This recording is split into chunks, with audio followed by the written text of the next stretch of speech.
Hi friends, welcome back to Prashant knowledge centre.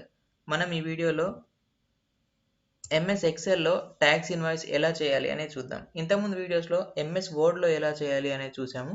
ఇప్పుడు ఎక్సెల్లో ఎలా చేయాలి అనేది చూద్దాం. మనం వర్డ్ కంపేర్ చేసుకుంటే ఎక్సెల్లో ట్యాక్స్ ఇన్వాయిస్ చేయడం, టేబుల్ క్రియేట్ చేయడం చాలా ఈజీగా చేయొచ్చు. దీంట్లో ముందుగా మనం ఒక పేపర్ పైన రఫ్ స్కెచ్ గీసుకోండి, ట్యాక్స్ ఇన్వాయిస్ ఎలా ఉండాలి అనేది. దాని తర్వాత ఎక్సెల్ ఓపెన్ చేసి దీంట్లో టేబుల్స్ క్రియేట్ చేసుకోండి. దీంట్లో రో అండ్ కాలమ్ విడ్త్ రఫ్గా అడ్జస్ట్ చేసుకుందాం. తర్వాత నెంబర్ ఆఫ్ కాలమ్స్ ఎన్ని కావాలి అనేది సెలెక్ట్ చేసుకోండి. రోస్ ఎన్ని కావాలి అనేది సెలెక్ట్ చేసుకోండి. బార్డర్స్ ఇచ్చాను. నెక్స్ట్ విడ్త్ అడ్జస్ట్ చేసుకోవచ్చు, ఇలా డ్రాగ్ చేసి అడ్జస్ట్ చేసుకోవచ్చు, లేదా రైట్ క్లిక్ చేసి రో హైట్ ఇలా అయినా డైరెక్ట్గా ఇవ్వచ్చు. నేను ఇప్పుడు ఈ టాప్ రోలో ఉన్న ఈ సెల్స్ని మెర్జ్ చేసేసాను. నెక్స్ట్ సెకండ్ రోలో కూడా అలా మెర్జ్ చేయాలి. సో ఇక్కడ వరకు సెలెక్ట్ చేసుకొని ఫార్మాట్ పెయింటర్లోకి వెళ్ళి ఇది క్లిక్ చేయండి. సో సెకండ్ రోలో కూడా మెర్జ్ అయిపోతాయి. సేమ్ అదే ఫార్మాట్లోకి వచ్చేస్తుంది. దీన్ని ఇలా డ్రాగ్ చేసుకోండి. ఏ షేప్లో కావాలో ఆ షేప్లో జస్ట్ ఒక రఫ్ స్కెచ్ ఇలా ఇవ్వండి. ఇప్పుడు ఇక్కడ నేను ఇంకొక రో ఇన్సర్ట్ చేస్తాను. మనం ఇందాక పేపర్ పైన గీసుకున్నాం కదా, సేమ్ అదే విధంగా వచ్చేలాగా చూసుకోండి. ఒకవేళ డిఫరెన్స్ వచ్చినా ఏం పర్లేదు, మళ్ళీ తర్వాత మనం ఇన్సర్ట్ చేసుకోవచ్చు రోస్ అండ్ కాలమ్స్. సో ఇలా ఇచ్చాం కదా. నెక్స్ట్ ఇప్పుడు దీంట్లో టెక్స్ట్ అనేది టైప్ చేద్దాం. దీంట్లో నేను ట్యాక్స్ ఇన్వాయిస్ అని హెడ్డింగ్ ఇస్తాను. నెక్స్ట్ లైన్లో రావాలి అంటే మనం ఎంటర్ ప్రెస్ చేస్తే రాదు, నెక్స్ట్ సెల్కి వెళ్ళిపోతుంది. అదే సెల్లో నెక్స్ట్ లైన్లో రావాలి అంటే ఆ సెల్లో డబుల్ క్లిక్ చేయండి, లేదా F2 ప్రెస్ చేయండి. ఆ సెల్లో కర్సర్ వెళ్ళిన తర్వాత ఆల్ట్ ప్రెస్ చేసి పట్టుకొని ఎంటర్ ప్రెస్ చేయండి. సో నెక్స్ట్ లైన్లోకి వస్తుంది. అప్పుడు ఇక్కడ మనం ఇండస్ట్రీ నేమ్ రాద్దాం.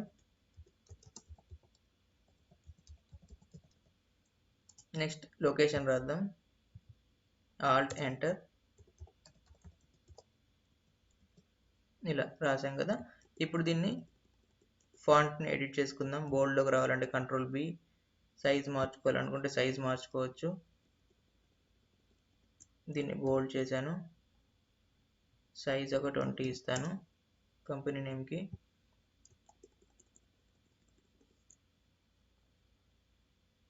ఇది సేమ్ సైజ్ ఉండనివ్వండి. బోల్డ్ అండ్ అండర్లైన్ ఇచ్చాను. నెక్స్ట్ ఈ సెల్లో ఉన్న డేటా అంతా నేను టాప్ అలైన్మెంట్ ఇచ్చాను. ఓకే, నెక్స్ట్ ఇందులో వచ్చేసి phone number and GST number రాద్దాం అనుకుంటున్నాను. సో దీన్ని నేను మీరు చేసుకోవాలనుకుంటే చేసుకోవచ్చు, లేదంటే రెండు సెల్స్గా ఉండాలి అనుకుంటే ఇలా రెండు మెర్జ్ చేసుకుంటాను. నేను ఇక్కడ 2, ఈ సైడ్ 3 మెర్జ్ చేశాను. ఇప్పుడు ఇది డిఫరెంట్గా కనబడకుండా ఇందులోనే కనబడాలి అనుకుంటే ఒకసారి ఈ బాక్సెస్ అన్నీ బార్డర్స్ తీసేయండి. నెక్స్ట్ ఓన్లీ అవుట్లైన్ మాత్రం ఇవ్వండి. ఇప్పుడు ఇంటర్నల్గా మనకు ప్రింట్ ఇచ్చినప్పుడు ఇది డిఫరెంట్గా కనబడదు. ఇక్కడ జిఎస్టీ నెంబర్ అని ఇవ్వండి. GST number. నెక్స్ట్ సెల్లో ఫోన్ నెంబర్ ఇవ్వండి. ఇలా ఇచ్చారు కదా. ఇప్పుడు ఈ సెల్స్లో డేటాని లెఫ్ట్ అలైన్ ఇవ్వండి. నెక్స్ట్ సెంటర్లో ఇవ్వండి. సో ఇలా వచ్చేసింది కదా. దీన్ని బోల్డ్ చేయాలంటే బోల్డ్ చేసుకోవచ్చు, లేదంటే లేదు. ఇలా ఇచ్చాం. నెక్స్ట్ ఇందులో ఇవన్నీ మెర్జ్ చేసుకుంటే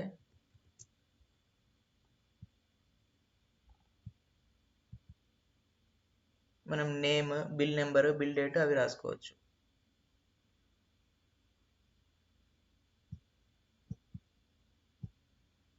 ఇంకొక రోని ఇన్సర్ట్ చేయండి.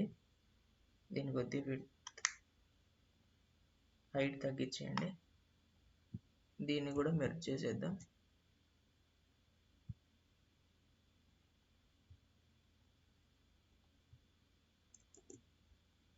సేమ్ పైథాన్ లాగానే ఇక్కడ వరకు మెర్జ్ చేసేద్దాం.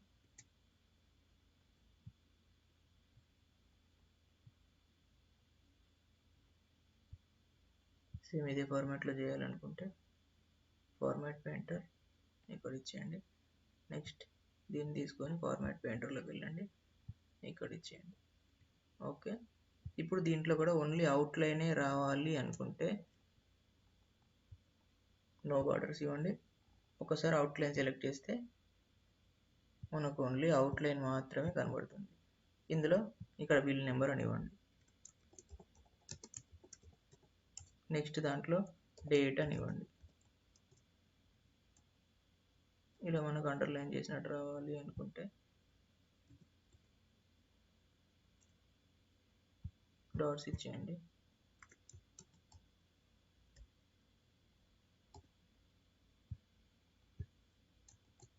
వీటిని లెఫ్ట్ అలైన్ చేసుకుంటే లెఫ్ట్ అలైన్మెంట్ ఇచ్చేయండి, నీట్గా కనబడుతుంది. ఇక్కడ నేమ్ ఇస్తే నేమ్ ఇవ్వండి, కంపెనీ నేమ్ కానీ అలా ఏదైనా టైప్ చేయాలనుకుంటే ఇచ్చేయండి. ఇక్కడ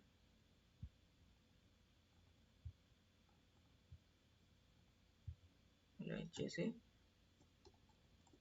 ఓకే. ఇప్పుడు నెక్స్ట్ ఇందులో మనకి సీరియల్ నెంబర్, డిస్క్రిప్షన్ ఇవన్నీ రావాలి. సో ఇక్కడ సీరియల్ నెంబరు, ఐటమ్ డీటెయిల్స్ లేదా డిస్క్రిప్షన్, క్వాంటిటీ, ఇక్కడ unit rate, next total amount లేదా టోటల్ ప్రైస్ లేదా ప్రైస్ అనివ్వండి. ఇప్పుడు ఈ సెల్స్ అన్నీ మనం టెక్స్ట్ అలైన్మెంట్ ఇచ్చేయండి. సెంటర్ సెంటర్ అండ్ బోల్డ్ చేశాను, కొంచెం సైజ్ పెంచాను. ఓకే, నెక్స్ట్ ఇది మెయిన్ బాడీ, దీని సైజ్ పెంచుకోండి. ఇక్కడ సీరియల్ నెంబరే కాబట్టి దీన్ని కొంచెం తగ్గించాలనుకుంటే తగ్గించుకోవచ్చు.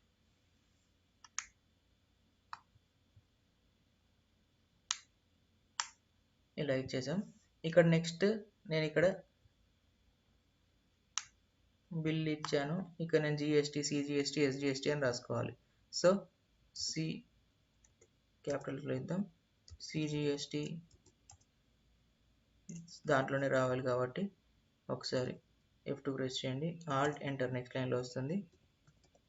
SGST Alt enter, next IGST enter, ఇది ఇచ్చాను. దీన్ని బోల్డ్లో చేసుకుందాం, సెల్ సెంటర్లో పెట్టేద్దాం, లెఫ్ట్ అలైన్మెంట్ ఇద్దాం. ఈ ప్రైస్ కాలంని కొంచెం సైజ్ పెంచుకుందాం. ఇప్పుడు ఇందులో ఇవన్నీ మెర్జ్ చేసుకోవాలనుకుంటే మెర్జ్ చేసుకోవచ్చు. వర్టికల్గా మెర్జ్ చేద్దాం.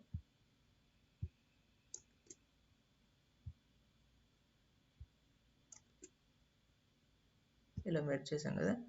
ఇప్పుడు ఇవన్నింటికి బార్డర్స్ ఇచ్చేద్దాం, ఆల్ బార్డర్స్ ఇవ్వండి, ఇలా కనబడుతుంది. నెక్స్ట్ ఇక్కడ టోటల్ ప్రైస్ అనేది రావాలనుకుందాం.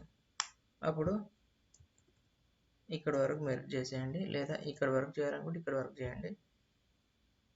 దానికి దీనికి కలిపి బార్డర్స్ ఇచ్చేయండి. దీంట్లో టోటల్ ప్రైస్ అని ఇవ్వండి, ఎంటర్. దీన్ని బోల్డ్ ఇవ్వండి, రైట్ ఎలిమెంట్ సెంటర్లో ఇచ్చేయండి. ఓకే, నెక్స్ట్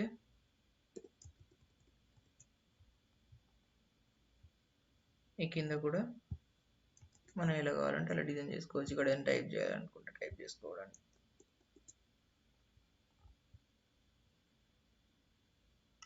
ఇలా ఇచ్చేసి దీని విడ్త్ అడ్జస్ట్ చేసుకోండి, height, cell height.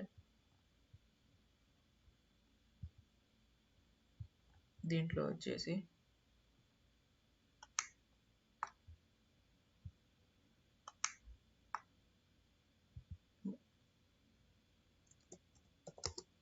For ABC industries, alt enter, next లైన్లోకి వస్తుంది. ఇంకొకసారి నెక్స్ట్ లైన్ ఇవ్వండి, ప్రొప్రైటర్. ఓకే, దీన్ని సెంట్రల్ అలైన్మెంట్ ఇచ్చేయండి. ఇక్కడ మనం ఏదైనా డేటా కావాలనుకుంటే రాసుకోవచ్చు.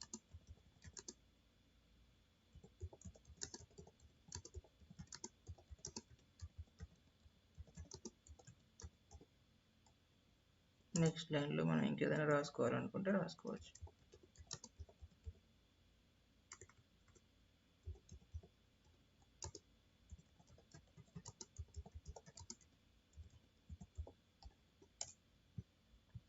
దీన్ని సెంట్రల్ అలైన్మెంట్ ఇచ్చేయండి. ఈ విధంగా మనకు ట్యాక్స్ ఇన్వాయిస్ కనబడుతుంది.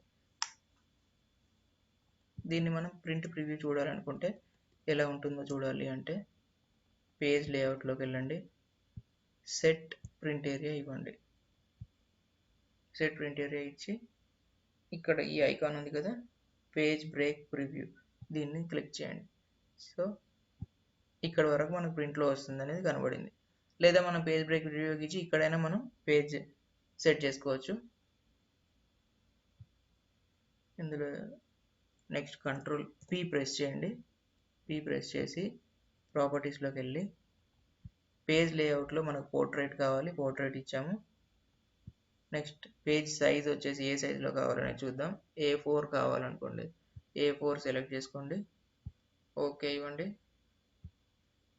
నెక్స్ట్ ఇందులో ప్రివ్యూ చూడండి ఎలా వస్తుంది అనేది మనకి ఇక్కడ ప్రివ్యూ కనబడుతుంది. పేజ్ సెటప్లోకి వెళ్ళి మార్జిన్స్ నేను అన్ని 0.5 సెలెక్ట్ చేసుకుంటాను.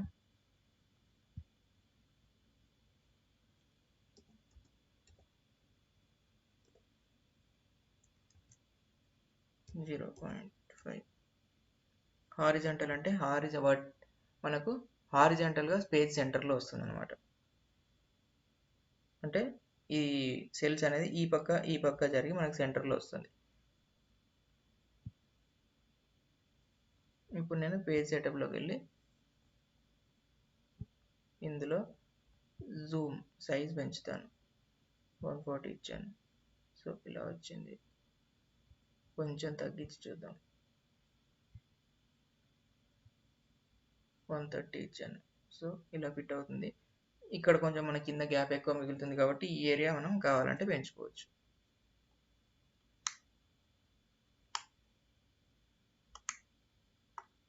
ఇప్పుడు కంట్రోల్ Pలో చూడండి ప్రివ్యూ.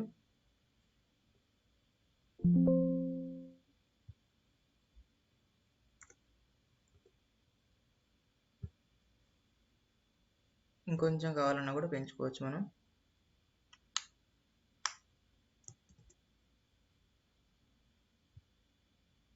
సో ఈ విధంగా వస్తుంది అనమాట. మనకు ట్యాక్స్ ఇన్వాయిస్ ప్రింట్ ఇస్తే ఇప్పుడు ఈ విధంగా కనబడుతుంది.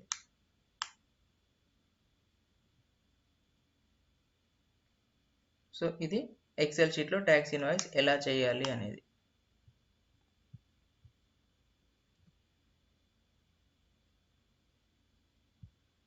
ఈ విధంగా మనకు ట్యాక్స్ ఇన్వాయిస్ కనబడుతుంది. Thank you friends. నెక్స్ట్ క్లాసెస్లో ఇంకా డీటెయిల్డ్గా వేరే టాపిక్స్ చూద్దాం. Please subscribe Prashant knowledge centre.